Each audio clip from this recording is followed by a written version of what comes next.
Hello and welcome to Aldi's Mamia and Me podcast. I'm Jen Hogan and today I'm joined by Jacqui Hurley.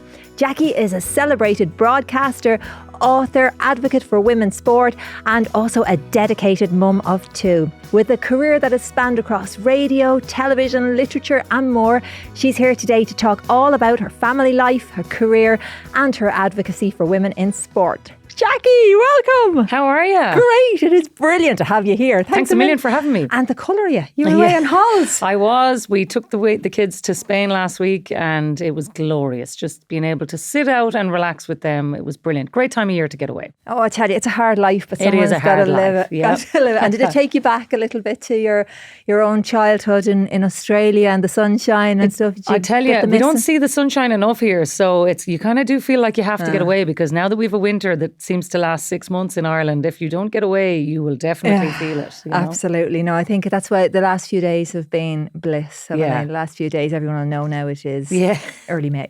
Or mid-May. We've had 2 days of summer. Come here, tell me, what was life like though? Can you remember what it was like living in Australia? Yeah, loved it. We moved there when I was 3. I was there till I was 10. So really my formative primary school years were there. And like the big thing really there is, you know, we talked about being outdoors and being in the sun. That's what I remember. Like it was constantly outside. We had a barbecue. My dad had built us this like above ground pool outside with a trampoline where you'd jump from the trampoline into the pool. We spent like all of our days out in the backyard playing, and like just such happy memories there really. Like, and that's probably where my love of sport started really, because it's such a sporting nation, really built for the outdoors. And I would say that that's probably where it all started. Yeah. I suppose it's easier a little bit, isn't it? Like you said, when you have that good weather. Like I see, we have kids the same age or similar age, and I see my own, especially the last few days where the weather has been nice. They are outside all the time. And we're always lamenting this whole thing of kids spending too much time on screens. But I know, given the choice, mine would rather be outside playing football or playing games with their friends than they would 100%. Sitting inside. Oh, we're exactly the same. And to be honest, like I always say that to my kids. I was just like, once the sun goes down, you can come in and do whatever you want. But if the sun is out, you need to appreciate it, because tomorrow it could be raining and you'll be saying, God, I wish I got outside. And we were always like that. My mom used to close the door behind us and say, come back, I'll call you for your dinner. And we were never inside. And like, we did have video games and stuff like that, but it never felt like that was the first choice. And I always try to instill that in my kids as well. I'm not saying they don't play video games and stuff. Of course they do. But if they were given a chance of playing outside with a ball or being inside, they'd be 100% outside every day of the week. Did you find that when you moved back, Jacqui, and the weather maybe wasn't as conducive to playing sports outside, did you find that you were a little bit on your own then, being a girl who was so into sports? Well, the thing is, it was just trying to find something else. And actually, basketball became such a big part of our lives because it was an indoor sport. And my mum and dad were really sure that, okay, if they're going to play sport, we're going to find something that they can do all year round. So that's why we would have played GAA, we would have played soccer, we would have played whatever it was outside in the sun. But then they made sure we had a winter sport as well, which I'd often say to parents, I'd be like, just think about your options, because if you let's say take the start of this year, from January to April, I would say our kids probably had their GAA matches called off 60% of the time, maybe even more.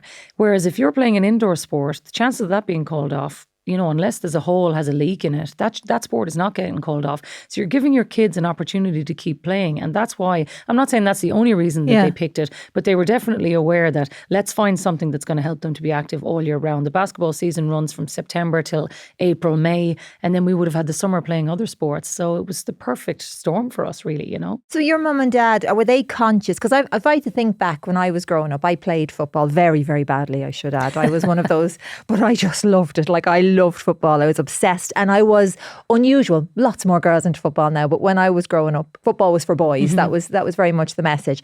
Me playing football was something I really wanted to do and had to go out of my way to do and go out of the area to actually play. Did your parents make this a very conscious decision that their daughter should play sport? They did, and the biggest thing that they did was they got involved. And that's another thing I would often say to parents is sometimes people are worried about going and showing up at a club because maybe they don't have the expertise and they think, oh God, well, but what am I going to do? How am I going to help here? But actually there's loads of roles in a club for people to do, from administration roles to helping out, even on the sideline. My mum and dad, I mean, my mom never really played camogie or basketball, but she was very involved in both of them. My father became the chairman chairman of the Camogie Club because he wanted to make sure that the girls had the same access to it that the boys did. And even subconsciously, it's not like they were out, roaring down the streets. They were just doing it in a very passive way of just, let's get involved in our kids. Let's just get out and play with them. Let's get into the car and drive them across and let's be there. So showing up is actually the biggest thing that you can do for your kids because that's what they're going to see.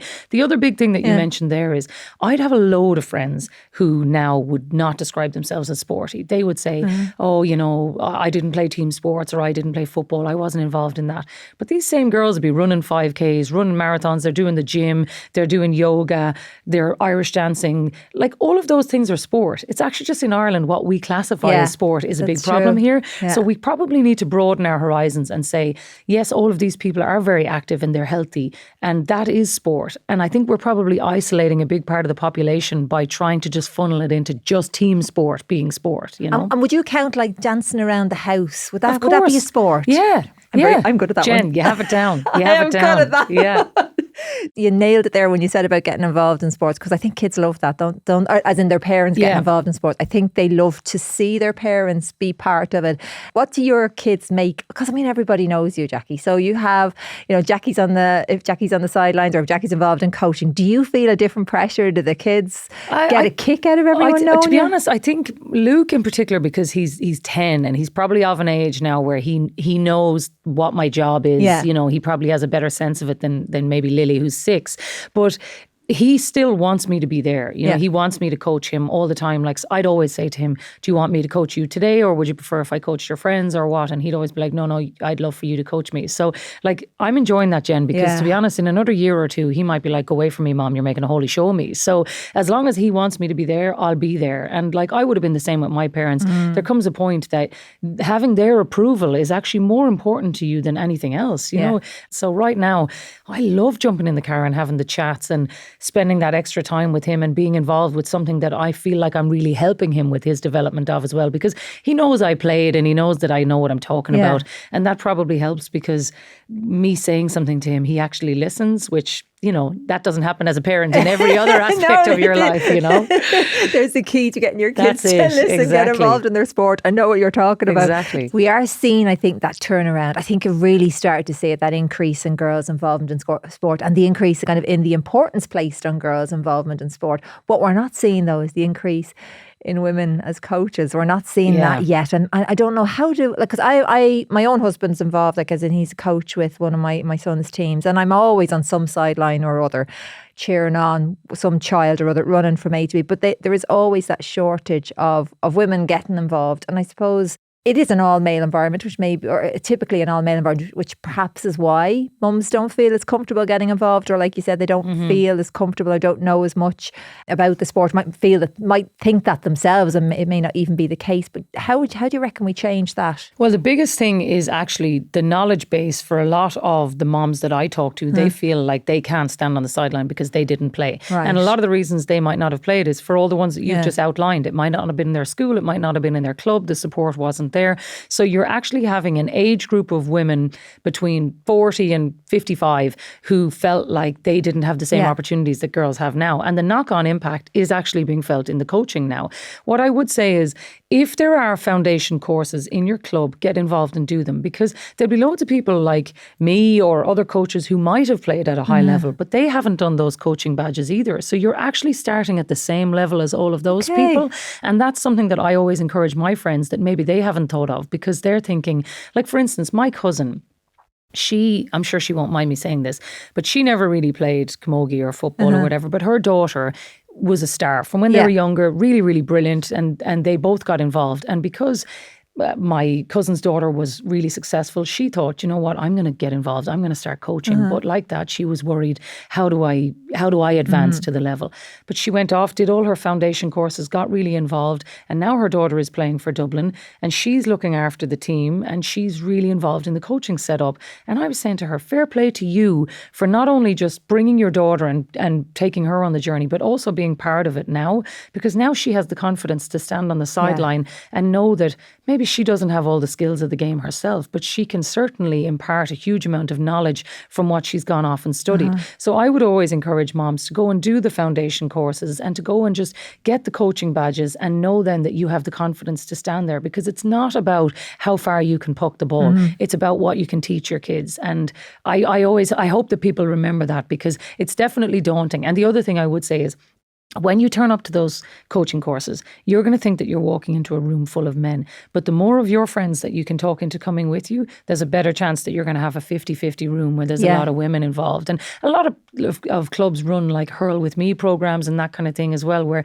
if you can just kick the ball with your kids in the backyard, that's all you're looking for. Women bring such different sometimes, but also brilliant things to coaching as well. And sometimes the children on the team will relate a little bit differently to them. But you see what an asset women are to the coaching setup. And it's if we could just change that mentality amongst the mums and the women who want to get involved and realise, as well as the fact that everybody's starting on the base, but that they add something to the team by being there, and they bring that comfort and that knowledge and their own strength to the team and to the kids that are part of the team. But it's just, I suppose it's just like you said, that age still feeling that sport is for men, sport is for... completely. And look, it does take a club approach to actually go and actively seek these women.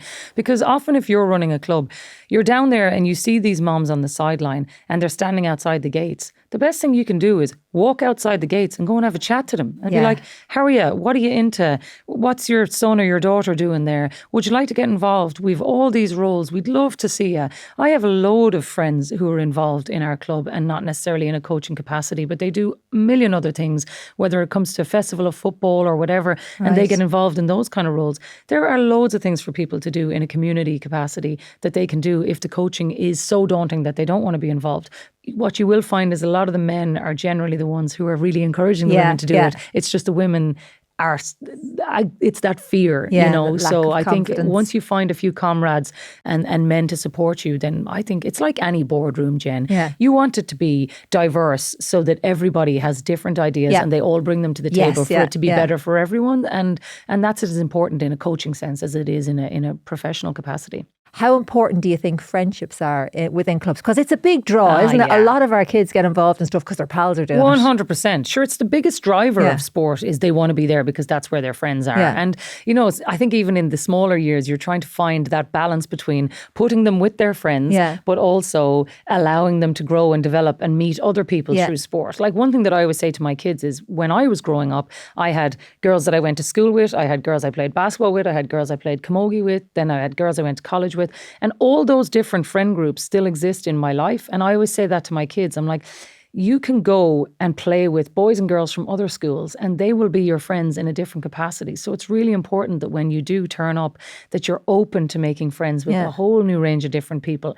But also as coaches, trying to understand the dynamics of sometimes if you put these two books together, they're going to be messing and whatever. And there's definitely a balance with that. But I think the best thing that we can do is just to try to allow them to be open to making those friendships and to support them, because these friendships that they make at 6, 7, 8, 9, 10 years of age, they could be friends with those people for 20 to 50 years to come. And they're really, really important that we foster that. So what about equal play time for all?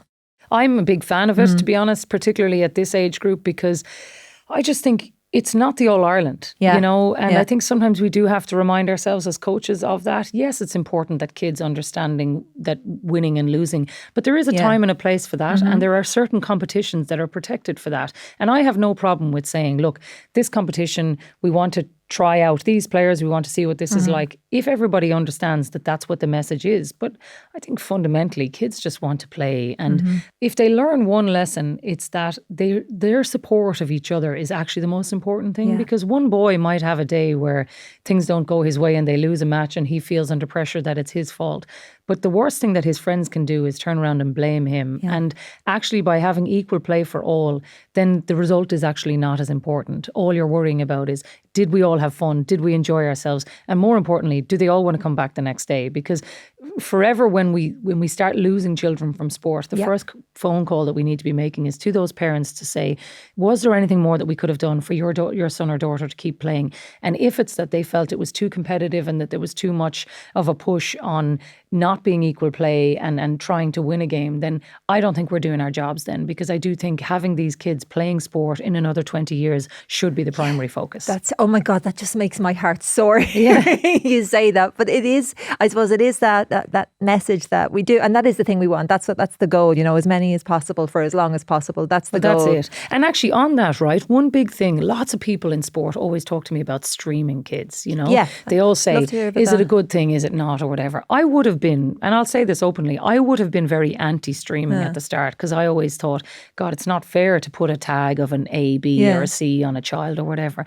But actually the older I get, the more I realise it's not so that the better kids get more time or whatever. It's actually so that everybody does. Because now you see, like, some of our kids who might have been in a developmental stage where maybe they've just taken a little bit longer to grasp some basic skills, the growth of their development has been massive. And actually, in so many ways, they're the children who have developed the most out of all of this, because they're getting more time on the ball, smaller side games, and they're playing with peers at their level. So by them being allowed to grow at their own pace has actually been really good for them. And then the A boys are all playing together and learning at a different phase and a different pace. But actually, I think the more I see it now, the more I believe that it's the right thing to do for our children. And I'm sure there will be people who listen to this and say, I don't agree with it. I think kids should just be able to play at every level. But always remember, would you like your child to touch the ball more and to be more involved? Or would you like your child to be standing on the side and not getting the ball? And I certainly know with my kid, whatever level they were playing at, I'd like for them to be able to get the ball and feel like they were involved. And that's why I really think streaming is actually a really good idea. I hear you on that. I'm not in favour of streaming, I'll be honest. And I think one of my reasons for that, though, is, I suppose, if I was to take it back to academics, and you look at, there was research before that showed children within school who were streamed, and maybe all the high achievers put together, they performed the same as if they were put into a mixed ability class. The students who academically struggled a little bit more, when they were put into a mixed ability class or into a class of other children who also struggled, they performed better in the mixed ability class. So they kept up. So, I mean, I don't know if that translates onto the pitch, but it's certainly something that I think about. I also think, and I was going to ask you about this, the winning versus losing. And sometimes the argument about equal play for all is the idea that the kids know if they win or lose. And of course they know that. Of course they do. And we, things like that. Is the same not true of streaming, that the kids are aware, particularly if they're streamed down, that to a club that is or a team that is considered down, or that's how the adults maybe view it, that they're going, I'm not playing well enough to play with my friends anymore. Yeah, but they know that, though. The thing is, kids know where their level is before adults even speak. And actually, sometimes it's the adults who get in the way. Yeah. If there's ever an issue, it's never with the children. It's always with the parents. Adults, because the parents are the ones on the sideline saying, my boy should be here, or my daughter should be here, or whatever. If you let the kids sort it out, and here's an interesting experiment, right? Let's say on a Friday afternoon, your kids are having a play date and they're down in the park, and you ask them to pick teams. They will pick two teams that are equal, because kids want competitive nature. So they will say, okay, let's put the two best boys, let's put them on opposite teams, and let's whatever. Kids will actually sort out all of these things for themselves. So if you gave the kids the opportunity, they'd probably want it to be competitive, and they'd find a way of saying it. If I asked my son where would he rank himself, he'd rank himself down rather than up. It's not that he'd be saying I should be here, I should be there, or whatever. Generally, in their senses, they'd actually put themselves down rather than up. So the interesting experiment is not watching the children; it's actually watching the parents. Moving on to yourself now and the Sunday game. Huge job. Something that you always, the dream job. Yeah, it's weird, isn't it? Yeah. Well. Yeah, it's funny, because when something comes full circle, when you're actually doing it now, I would have spoken publicly before about the first time it came around and I didn't get it. Just the disappointment of trying to pull yourself back on course, and just, nothing is ever linear in life, and I think I probably would have been guilty of this, where that road closed off in front of me and I couldn't see what the future looked like. I didn't know where was my place in the job that I do, where was it going. Whereas I think now I probably it's a lot easier to do it, to sit back when you have the gig and you can kind of recognize, all right, okay, maybe this was for me after all. So it's definitely a strange position to be in, and also to just kind of sit and recognize that you got to do the thing that you dreamed of. There's not a lot of people get to do that, so it's pretty cool. And what do the kids make of it? Again. Again, like, it's funny because when you're on TV, your kids, they didn't choose it.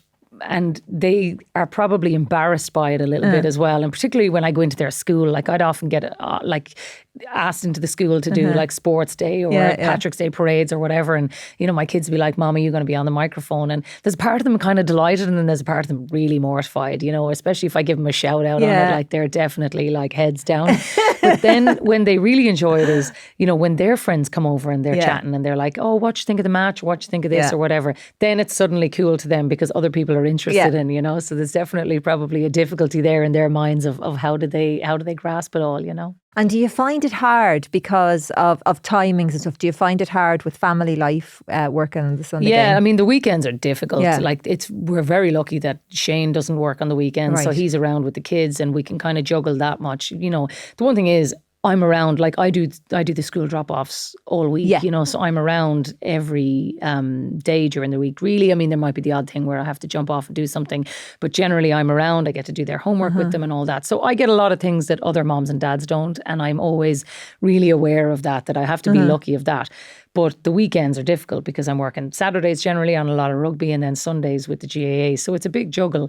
What I try to do is get there in the morning, do their coaching with them in the morning, and then go off to work then in the afternoon, because both of us are really involved in both of our kids. And like, I love being on the sideline with them and I don't want to give that up, you know, and the day that I have to give up everything for my job, then that would become really difficult. But right now we have a good balance that it works out. It's not always perfect. And there is I got one of those like kind of whiteboard planners for the wall, and it's like literally a big sheet and it has everyone. You're one of those mums. I had to be, Jen. Oh my God, Jacqui, I'm judging you. I will say I'm very proud that it's like colour coded by child and whatever, and it just has it all up there because I have to be organised, because otherwise balls are going to be dropped, and I don't want to be in a scenario where on a Tuesday evening one of my children has a match and I've totally forgotten about it. And that would be terrible if that happened. I know. Totally terrible. That's why you have to be organised. You just like it's the only thing that works for me. My husband is an accountant. He loves an Excel spreadsheet. So having a whiteboard planner on the wall is starting to make sense. Okay, now I get it. I get it. I'm just glad like that I wouldn't forget a match. That just wouldn't. That never happen. In fairness, Jen, you have 7 children. I only have 2 to look after. It's probably a lot easier. You know? Yeah, give me a note there. Thanks, Jacqui. So if you're not embarrassing your kids then by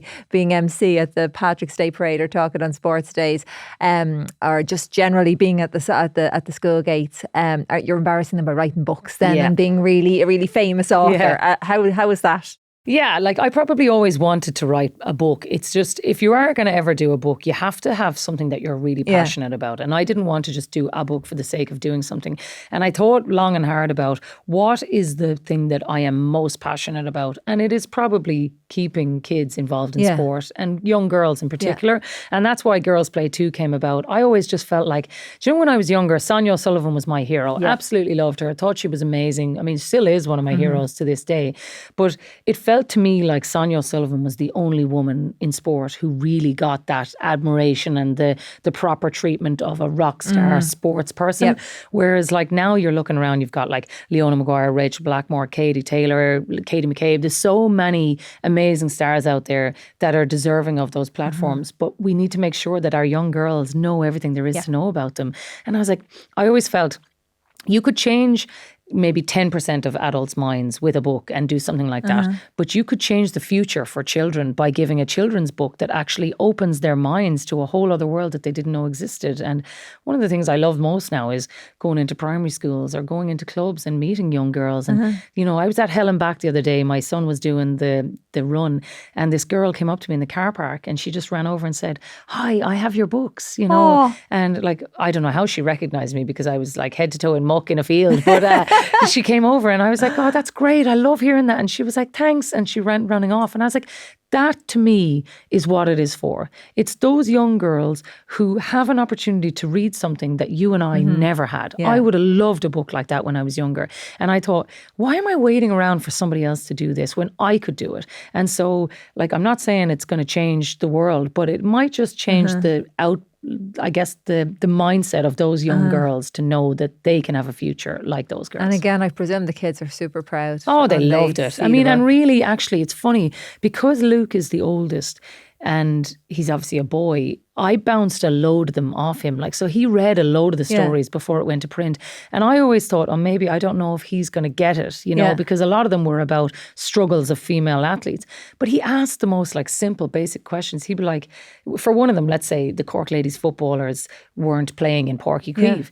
And he was like, why didn't they play in Páirc Uí Chaoimh? Like, why? Like, that is probably something we don't acknowledge enough about today's boys coming up. There's so much talk about, particularly maybe the teenage boys and misogyny and stuff and the sort of content coming at them. But I notice that from my own young sons too. They are all about equality and they can't understand why would there not be. We go to matches. So like oftentimes now, I might come home and I'd say, here, Ireland are playing, do you want to watch? And Luke would go, boys or girls? And I'd be like, oh, boys this time or whatever, girls. Like we went into the Republic of Ireland women's game against England and Luke had the match programme out and he was talking about all the players that he loves and he was like, I watched this girl playing at Arsenal and she plays for Chelsea and she plays for Barcelona, about all the England players, you know, and then the Ireland players. He could name all of them and afterwards we had to leave early because we had to get out of there and they started, both of them, I turned around, both of them were bawling, crying that we couldn't go down and get autographs.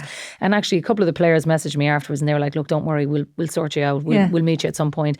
And I was saying, I'd love that because all they want to do is meet those Ireland players. And like Luke treats them like they're the men's players. Like there's no difference. He doesn't see any difference at all. So again, when I go back to, it's never a problem with children. It's actually what do the adults, what do we perceive? We're the ones who have put this onto our children. We're the ones who talk about it. So I try now to always, when he asks me a simple question, I try to give him a direct answer. So when he would say, why weren't the women playing in Páirc Uí Chaoimh? I'd be like, do you know what, Luke? Here's why. Boys were allowed to play there and girls weren't. And he'd be like, well, sure, that's stupid. And I was like, absolutely. You remember that because when you're in a position to be asked about it, I would love for you to say that. And I would often say to him, like even with the men's team, when the Republic of Ireland women's team were looking to try to get an equal pay agreement, Seamus Coleman and James McLean were the ones who came out and said, here's what we're going to do. The men were taking a pay cut and then the girls were able to get more money because of the men taking a stance.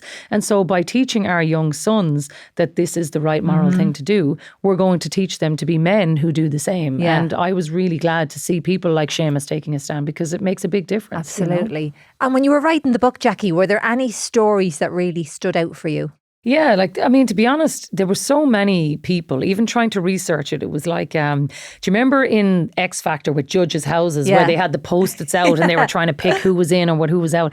I have a few friends in work who I would have always kind of sought their counsel on different things. And sure, we were all moving them around. What about this one? What about this one? And you're trying as much as you can to have a broad base of sports people so that it's not all just GA players or rugby players or whatever it was. So trying to make, the hardest thing for me was actually narrowing it down to 25 athletes. Like I could have done 10 books. Like when I first spoke to the publishers, I wanted to make it 100 and they were like, grand, but no kid is going to be able to hold that in their bag because it's going to be about this thick.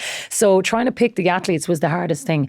I knew in my heart and soul that the number one athlete that I wanted was Katie Taylor. And I rang her and I said, hey, I want you to be part of this.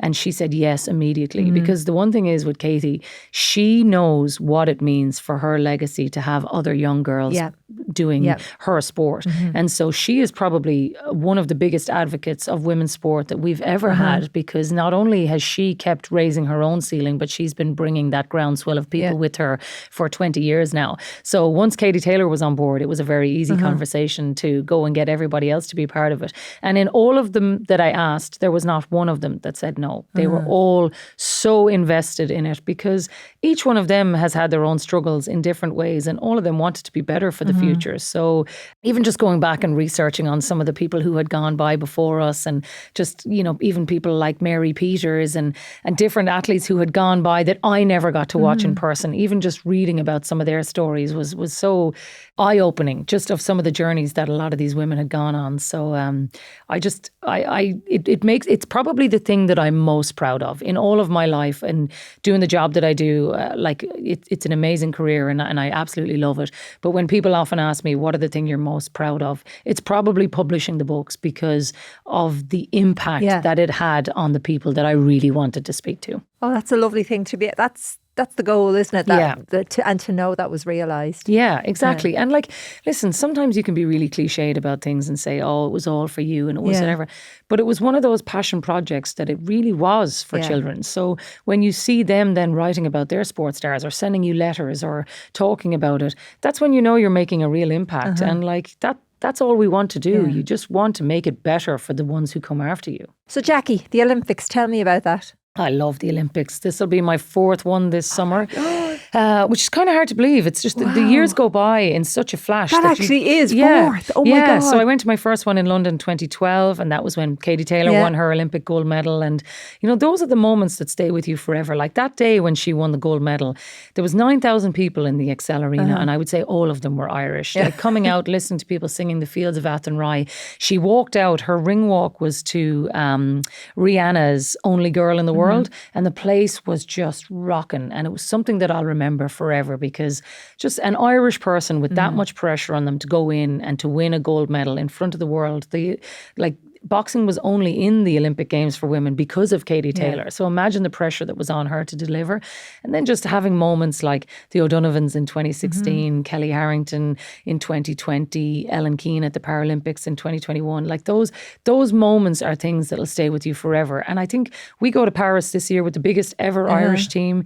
We have potentially 6 medals is the most we've ever won at Olympic Games. And we have the potential to win more than that this year. I know you probably say that every time an Olympic cycle goes around, but Ireland have been getting better and better over the years. When you look at success on the track with the athletes that we're having at the moment, I think our show jumpers, the rugby sevens, there's so many other sports that are coming to the fore now that it's such an exciting time to be an Irish sports fan. Well, how will your whiteboard cope with that? Oh, here, listen. It's actually so bad that Shane is having to bring the kids to Paris. And I always said to him, oh God, love him. Well, because he couldn't handle being at home and me being over there having all the crack and him having to be at home and listening to it. So he said, you know what, I'm going to go to Paris and I'm going to bring the kids to the Olympics, because there won't be one in Europe again for 12 years. And my children will be grown-ups by then. So I said, bring them to Paris and let's go. So he's after getting tickets for a few events and he'll bring them. And I just think it'll be a great experience for kids to go and see something completely different. So they're going to a few of the athletics meetings. They've got tickets for handball and a few different things. I just said, just go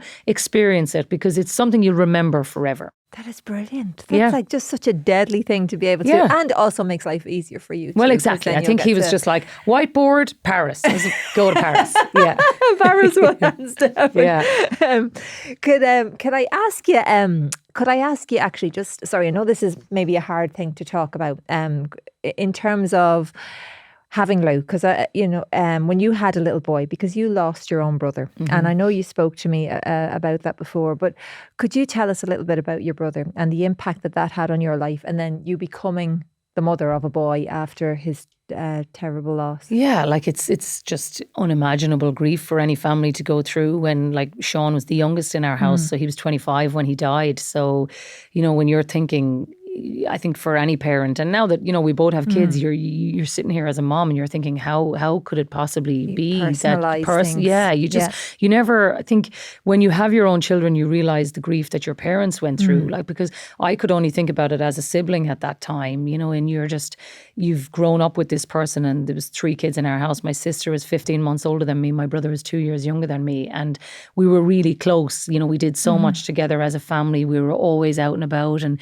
Sean would have been really into sport as well. So we would have spent our life on sidelines or the side of a track watching him racing motorbikes, or he'd be at me and my sister's games. So we were just really, really close. So when the youngest person in your family goes, there's a big part of your family is just ripped apart, So you kind of have to find a way to start living again. And the one thing I find is having children gives you a new purpose, because I think even for my mom and dad, having grandchildren, I have 2 kids, my sister has 2 kids, and watching my parents now with them, it certainly allowed them to kind of not restart, but maybe reset and to have a kind of a new life with their grandchildren. And I remember when we were having Luke, we had toyed with the idea of calling him Sean. And I remember sitting in the after the labour ward after he was born, and I was kind of, you're really emotional and it's all kind of coming out. And I was chatting to Shane and I was like, I'm just not sure. And he was like, don't rush it. And I remember the midwife said to me, you don't have to make the decision right now. Just wait until you're comfortable. This is your decision. Just tell people there's a baby boy and he's happy and he's healthy, and take a few days and think about it. And she said, I remind you to sit in the room and call his name and see how it feels when you're calling his name. And then when I heard it out loud, I couldn't do it. I just found it really difficult to keep calling his name. And knowing that my mom and dad were going to have to look at this beautiful blonde-haired boy like their own child. And I was like, I just don't know if I can do that to them. Even though I think they probably would have loved if I called him Sean, I just didn't think I could do that to them. So he's Luke Sean instead. And in fairness, Luke knows what Sean meant to us, and he knows that he's called after him, and there's lots of his traits that he has and lots of his characteristics. And there'd be oftentimes, he'd ask about him and he'd be like, was he into this? Was he into this? And we're always talking about him. And that's the one thing in my family I would say, and I'm sure there's a lot of families who listen to this who've been through different grief stories of their own. I'm always wanting to keep his memory alive. And whatever that's through, we always trying to find a way to, Sean would love this, or we'd do this for Sean or whatever. And so having Luke and Lily know that that's important to me as well is really big, Has it shaped maybe even how you parent? Definitely. Yeah. Because I think as well, you're really aware of how fickle life is and how precious the whole thing is, and that in any instance it can be gone. So we are very live by the moment kind of people. You know this about me anyway. Yeah. I am very seize the day. I very rarely say no to things that I feel I should be doing, because, look, you can get in your own head and you can stop yourself from doing loads of things that are going to be super fun and whatever.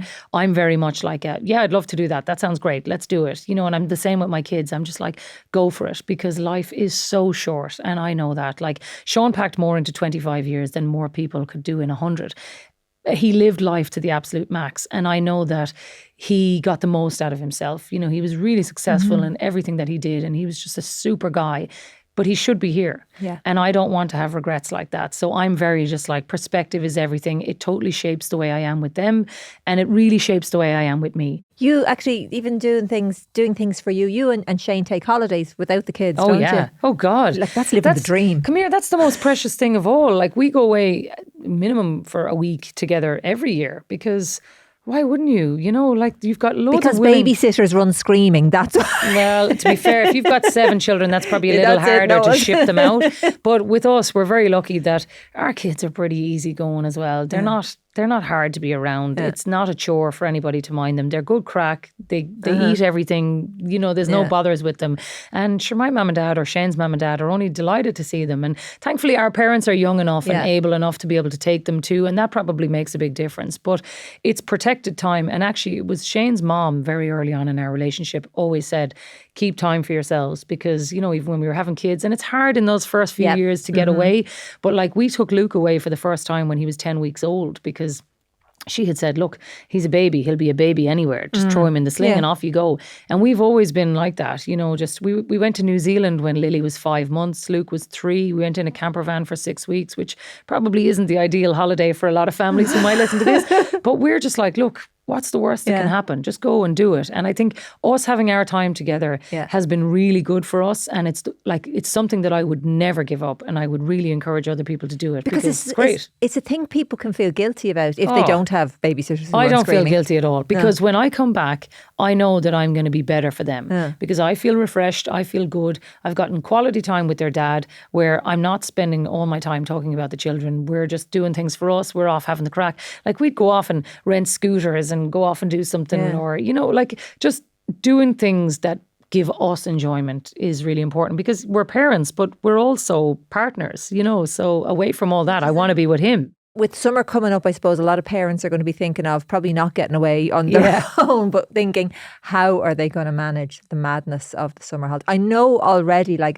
it's coming between me and my sleep at the moment, wondering how I'm going to manage it. Like, How do you manage it, or how are you going to manage it? Have you any tips for me and anyone listening? Well, again, what happens is the spreadsheet comes out and I look at all the weeks and I'll say, right, I've got 8 weeks to manage, and just summer camps I would have always been a big advocate of summer camps because, again, getting that activeness of kids. I do understand everybody's not in the same situation where some people might be away or whatever, or they want their kids to be at home, or there's childminders involved. The affordability. The affordability is the biggest thing though, Jen, because listen, it's not easy we've got long summers and there's a lot of kids to be entertained. And if you've got multiple children trying to put them into a summer camp that's a couple of €100, that's not easy spend. So if there is a way of, doing something with shared families, like I have a couple of friends in Cork who do this, where one family might take them one week, hey, they're up in our house this week, they're down in your house the next week. And that's a really good way of doing like a mini summer camp in your backyard. Yeah. And I definitely think trying to be creative with your time and pairing up with other parents is a really, really good way of doing it. Yeah, the pairing up with parents, I suppose, is that one, isn't it? It's like, but you have, I suppose, the thing with the play dates, the reciprocated play dates, the idea of, I'll take them today in the hope that it's returned, so that at least, you can maybe do a little bit of juggling and balancing there. I think one of the difficulties with the summer camps, though, sometimes is the late start, totally, isn't it? And the early finish. A lot of them, early finish. If I see a summer camp coming up and it finishes at 12 o'clock, I'm like, that's not a summer camp. That's a babysitting service for 2 hours. And I suppose, I know certainly there can be a little bit of sensitivity talking about summer holidays, because the schools will rightly remind you they're not babysitting services, but at the same time it's naive to pretend that parents don't work around school hours, totally. because you cannot leave minors unsupervised. So that this is and the that's reality. the hard thing. Like, let's say when I grew up in Australia, because the seasons are flipped, it's obviously summer over Christmas. So we would have always got 2 weeks at Christmas, 2 weeks at Easter. I think it was 4 weeks in the summer, and then it was kind of built in and around it. And similarly in England, the holidays are smaller in the summer; they're much shorter. So there's definitely there's a balance to be struck. But look, I've got a lot of friends who are teachers as well, and it's not easy work. I think sometimes teachers get a lot of heat sometimes, for, sure, you're finished at 3 o'clock and whatever. Yeah. I know from the inside it's not like that either.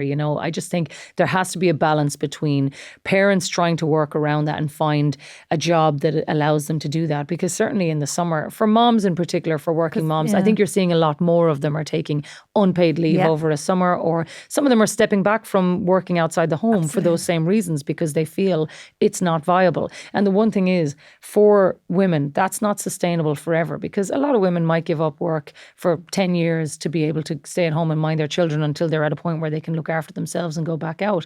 But those women want to work for them as well.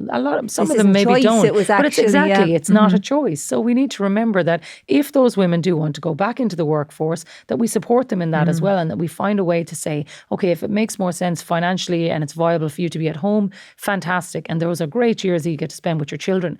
But if you get to a point where you want to go back to work, we need to be able to find a way to make that happen too. I was chatting to a colleague about this, because it is that really difficult one, and particularly when you have very, very young babies, and there's maybe sometimes a discussion around this about staying at home till a baby's 1 or something. But what we often forget about is that if a baby's with a childminder, or a toddler's with a childminder, or in a creche, they don't really know it, and the summer's no different to them. There's the continuity. Things are the same.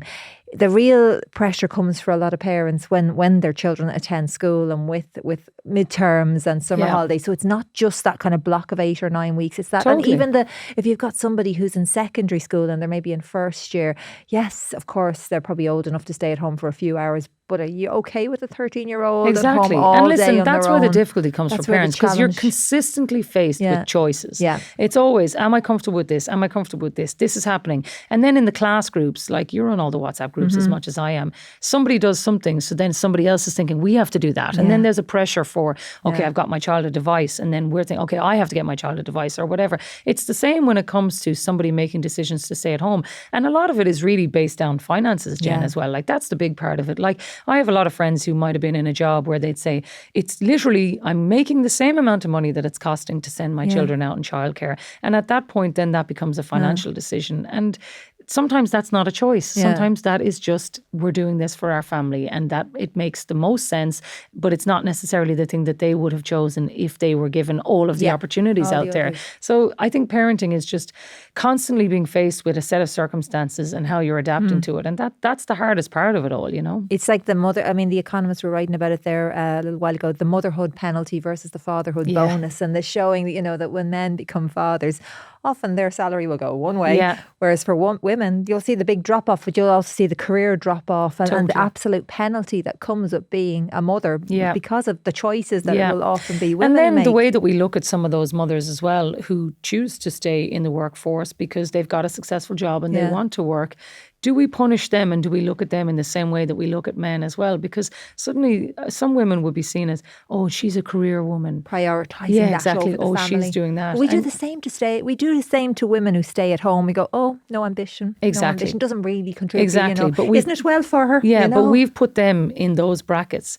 And I do think sometimes we need to look at how we're speaking about women when they're, you talk about people in sponsorship and mentorship. How do we speak about women when they're not in the room? Yeah. What do we say about the women at the school gates? When you see a woman coming in and she's dressed in a suit and she's running in and she's late collecting her son, do we say, oh, look at her now, she's got too much on and she's late collecting the young fella or whatever? But actually, you don't know what she's doing. Yeah. She could be in having a massive job, running the country, doing something. We just need to think a little bit about how we judge other women as well. And we're the worst of it. And listen, we all do it. I do it as well.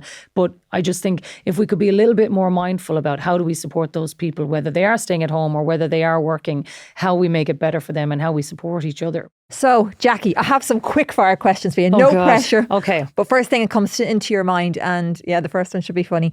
If you could describe each of your children in one word, what would it be and why? I would say Luke is kind. Just a really lovely fella, always has everybody else's interests at heart. And he's definitely kind. Lily, I would say hilarious. Right. She is just absolutely gas, fit for the stage and mighty crack. If you could only watch one sport for the rest of your life, what would it be and why? I'd say hurling or camogie. I think it's our national sport. Yeah. We are so lucky to have something like that is such a brilliant sport that's a spectacle worldwide anytime anybody watches it. And I would say, I'd happily live a good life watching them for the rest of my life. Okay, go-to meal for Luke and Lily? I make a good lasagna and they love it. My mum was always a really good cook when I was younger, and it's something that I've tried to take some of her recipes and bring them into our house, but I make a mean lasagna. And now I'm looking forward to this one, your hidden talent. I don't know if it's really hidden now because I do it so much, but anyway. I do a Mean Maniac 2000. That is my party piece and it has been for a very long time. I'm known to pull it out of the bag at parties, weddings, anything. Okay. So there's probably so much footage of me doing it out there that it's not much of a secret. So but it's on the mum's night out. Oh yeah. This is what everyone can expect. Out of the bag. It comes out of the bag more often than it probably should, Jen, to be honest. Yeah. Everybody be getting ready for their Mania 2000 the summer night. Sounds good, brilliant. And what is your best Aldi middle aisle purchase and why? An air fryer. Oh my God. Oh no! Sorry. I know my life without it. I know it is a cult. But actually, I was one of those people that was like, what are you all talking about with the air fryers? But middle aisle, picked it up. Middle aisle. Game changer. Wondering, were you planning? No, I wasn't. Having a wander down the middle aisle. Do you ever plan to buy anything in the middle aisle? No, you do not. You just stroll and then you're like, oh, there's a pair of wellies. There's an air fryer. There's some ski gear. Yep, I'd love all of that. And then you're walking out. You look like somebody who's lost, who's just gone and just picked up all these things. But that is me and that is what happens. I have such a mental image, you guys. Now in your wellies, ski gear and your air fryer underneath your... There's nothing wrong with that though, you know. I look forward to the next book on Jacqui's air fryer recipes in the Aldi middle. Watch out for our special buys and you'll never know. Thank you so much to Jacqui Hurley for chatting to us today. We'd love to keep reaching new listeners, so if you've enjoyed, please do tell a friend or give us a share online. And you can have a listen to previous episodes wherever you get your usual podcasts. If you have any questions for us or guest suggestions, please drop us an email at mamiaandme@gmail.com.